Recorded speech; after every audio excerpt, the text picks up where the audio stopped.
Bapak hanya gak mau terjadi apa-apa dengan kalian. Cukup Sasa yang sudah menjadi korbannya. Itu saja yang Bapak inginkan. Sekilas Wiwi tertunduk mendengar ucapan Bahan, seperti menyembunyikan sesuatu berkaitan ucapan Bahan. Sampai beberapa saat kemudian terlihat linangan air mata yang diusapnya cepat-cepat. "Ada apa, Ndu?" tanya Bahan melihat Wiwi tiba-tiba menangis. "Enggak apa-apa, Pak. Maaf, Bapak monggo teruskan makannya. Saya permisi ke kamar dulu, Pak," sahut Wiwi seraya bangkit dan meninggalkan Bahan yang dipenuhi tanda tanya. Satu tarikan nafas kembali mengawali tanda tanya besar dalam benak Bahan, membuatnya semakin sulit untuk bisa merubah keadaan. Sampai dirinya menyelesaikan makanannya, Wiwi tak lagi terlihat oleh Bahan, membuatnya sedikit menyesal atas ucapan yang lagi-lagi membahas Budia. Mungkin Wiwi marah sama dengan Zul jika membahas tentang Budia, pikir Bahan saat itu. Malam semakin merambah jauh, hujan deras pun sudah mereda, berganti rintik gerimis dengan hembusan angin tipis. Saat Bahan memutuskan untuk kembali ke dalam kamarnya, namun baru saja kakinya menapak lantai ruang keluarga, matanya sudah dikejutkan sesosok wanita dengan rambut bergelung bulat, berkebaya batik bercorak.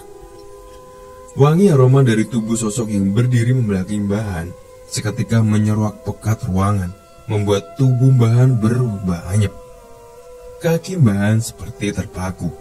Matanya tak bisa lepas menatap punggung sosok yang pernah ia lihat puluhan tahun silam, kala dirinya dan Sanusi masih bersama sebelum istri tercintanya menjadi korban.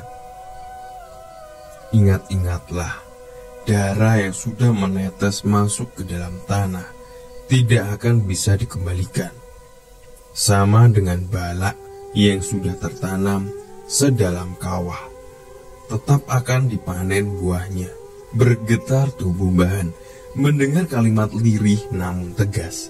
Kalimat yang sebentar kemudian membuat tubuh Bahan terduduk pelan dan tersimpul. Malam itu, ketakutan Bahan kembali memuncak. Apa yang selama ini ia khawatirkan benar-benar terbukti dan sudah barang tentu bakal banyak hal yang terjadi. Sebab sosok wanita berkebaya batik corak adalah sosok yang selama ini dirinya paling takuti kemunculannya.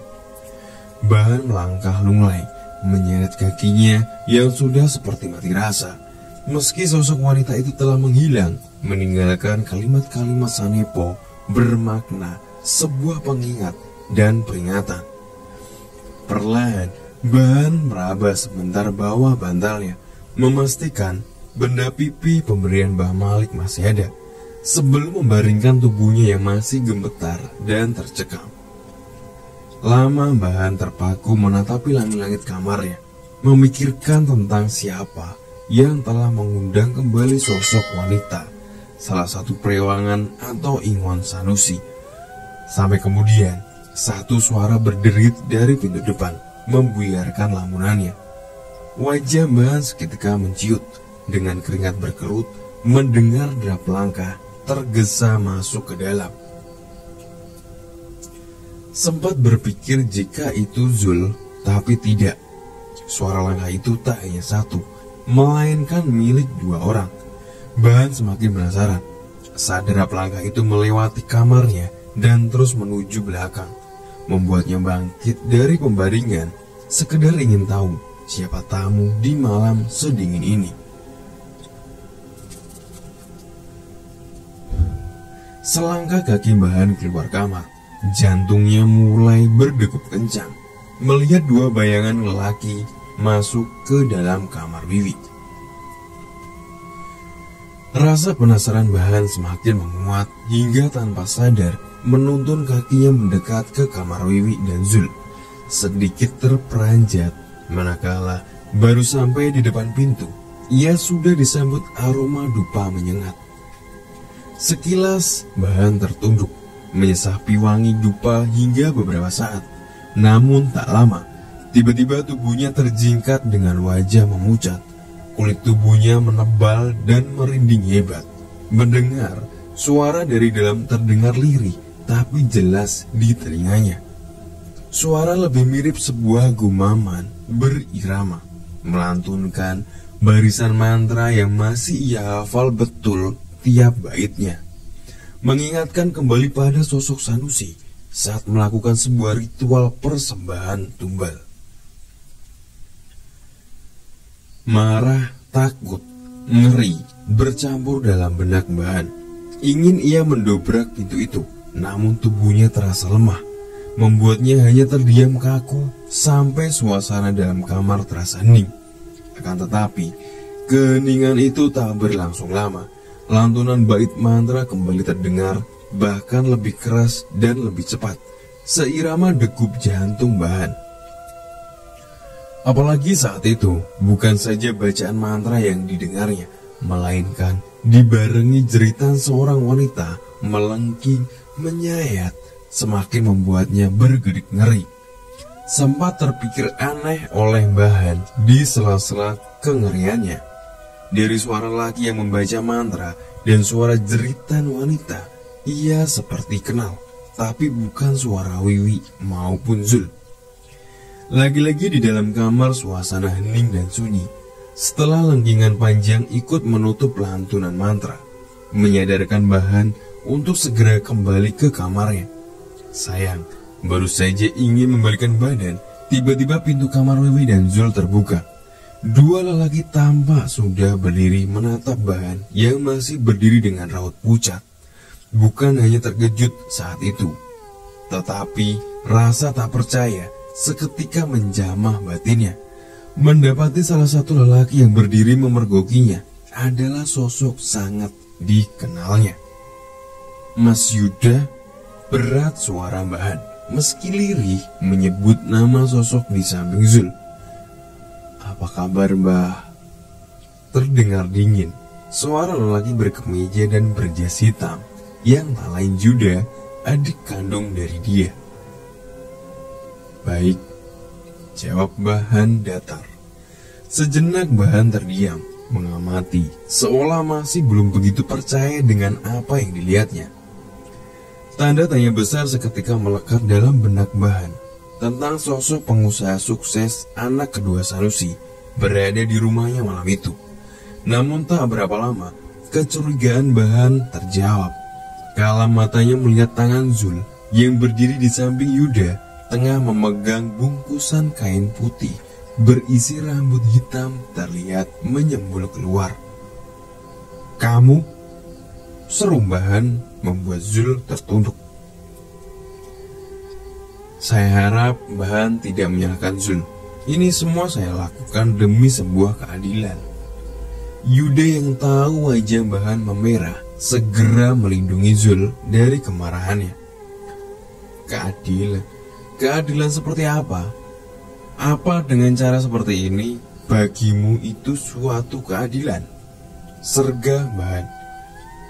Sudah Mbah, saya tidak mau berdebat. Ini urusan saya, keluarga saya. Bahan tak perlu ikut campur. Dan Zul, sayalah yang meminta tolong.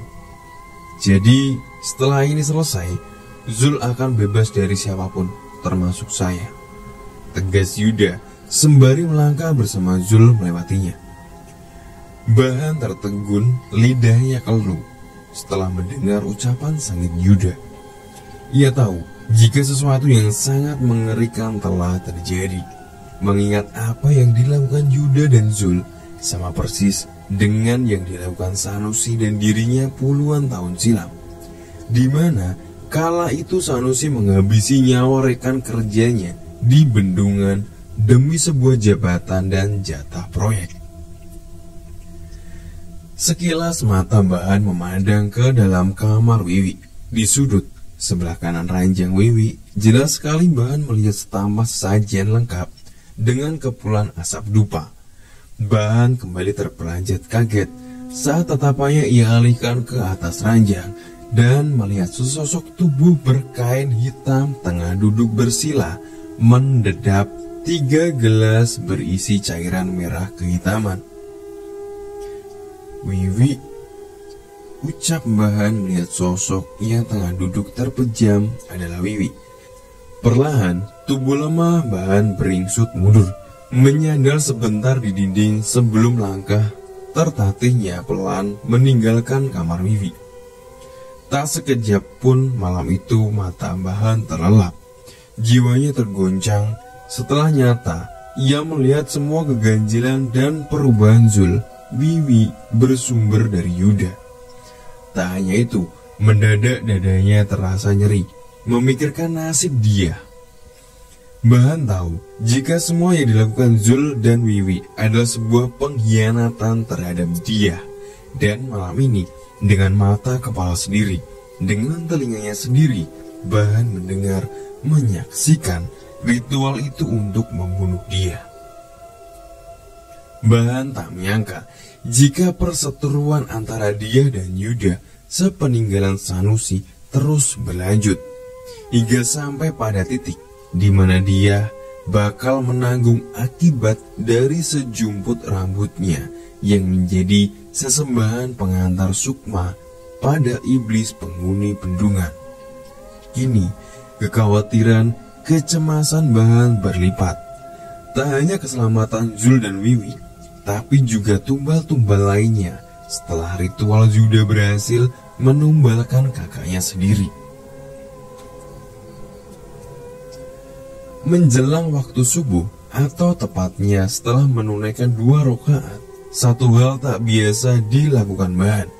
Ia tampak tergesa-gesa mengendarai sepeda motor, menerobos hawa dingin, suasana pagi yang masih gulita tertutup kabut-kabut tipis. Entah apa yang tersirat dalam benak Mbah Han saat itu, hingga rela melewati jalanan licin dan berkubang lumpur, ciri khas daerah persawahan. Puluhan menit, ratusan detik, dan beberapa desa telah Mbah Han lalui, mengabaikan rasa lelah demi satu tujuan. Sebuah tempat yang bakal menjadi tujuan setiap manusia, bakal menjadi tempat persinggahan setiap insan, bakal menjadi rumah terakhir bagi siapapun, tanpa mengenal kasta, jabatan, golongan, dan status sosialnya. Tempat yang masih terlihat sepi dan sunyi, meski matahari mulai sedikit memancarkan cahayanya.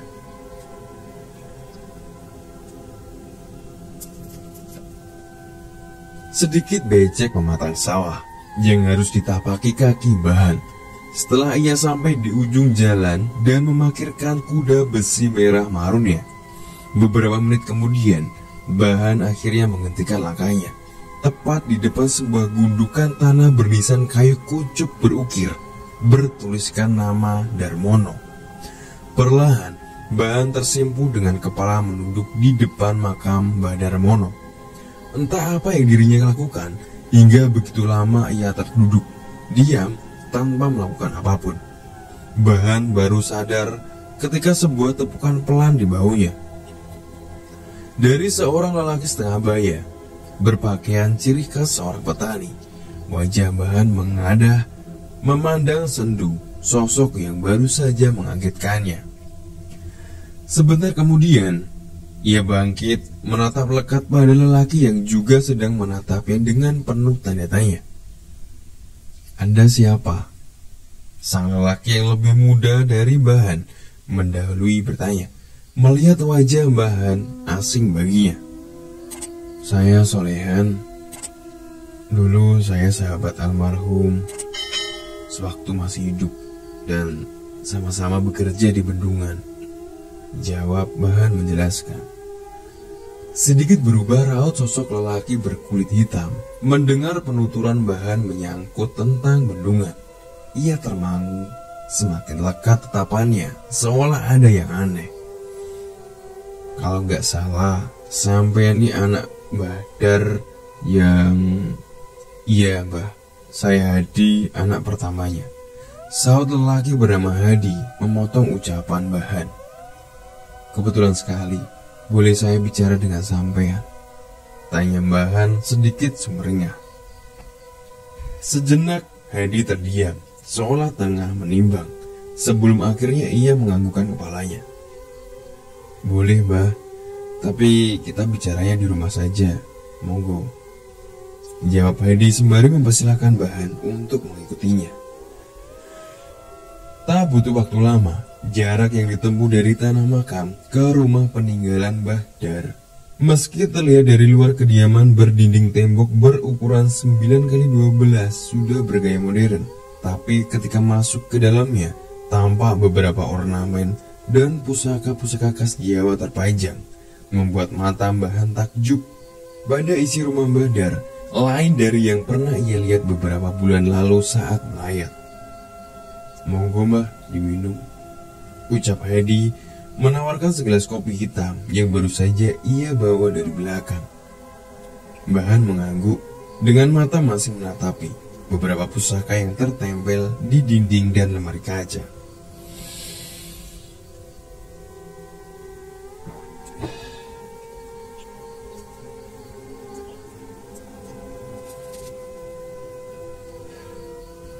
"Ini semua barang-barang peninggalan Bapak.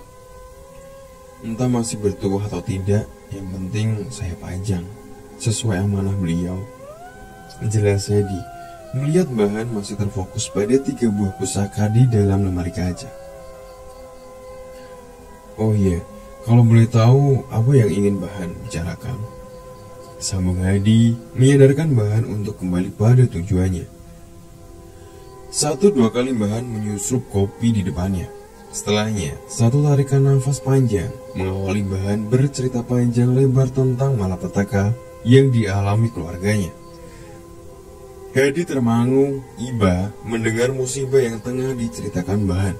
Tetapi kemudian wajah Hadi menegang ngeri dengan penutupan cerita Bahan tentang sosok yang dipuja bermuasal dari bedungan raksasa, di mana sedikit banyak ia tahu tentang keangkeran di balik keindahannya.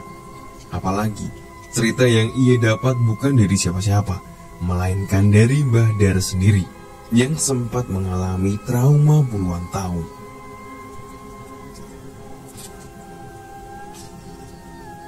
Hadi tahu dan mengerti apa yang sedang dikhawatirkan Bahan. Ia paham betul dengan semua awalan dari malapetaka yang pasti berujung maut bila bersinggungan dengan makhluk yang bersemayam di bendungan. Hadi menarik nafas berat. Akhir dari telinganya mendengar semua cerita dan maksud tujuan Bahan datang ke makam bapaknya. Matanya menatap keluar jauh tanpa ujung, seperti tengah membayangkan atau mengingat sesuatu yang tak berapa lama ia ungkapkan. "Maaf, Mbah. Dulu memang Bapak punya pusaka itu, tapi setelah beliau meninggal, pusaka itu dibawa ke Jawa oleh Pak Lek Sarno," ucap Hadi selepas mengerti akan keinginan yang sudah disampaikan Bahan. "Apa tidak bisa dihubungi?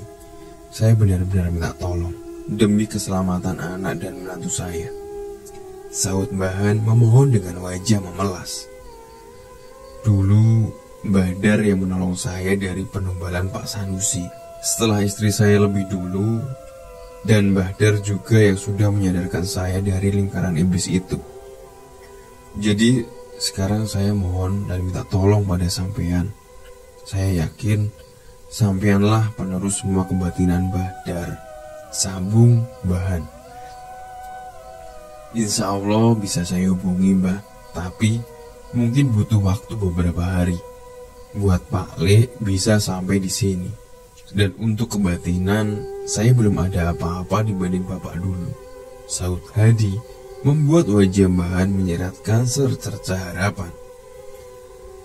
"Tak apa, Kang Hadi, mudah-mudahan anak dan menantu saya bisa tertolong," ucap Bahan antusias berkalimat harapan yang diamini Hadi. Hari itu, setitik cahaya terpancar dari bola mata tua Bahan. Setelah pertemuannya dengan Hadi, menumbuhkan satu keberanian dan semangat baru dalam menyelamatkan Jul dan Wiwi. Walaupun ia tahu tak mudah untuk bisa melepaskan keduanya dari lingkaran persekutuan, sama dengan yang pernah dilakukan dirinya dulu, tapi tekadnya sudah membulat. meski nyawanya sendiri dipertaruhkan.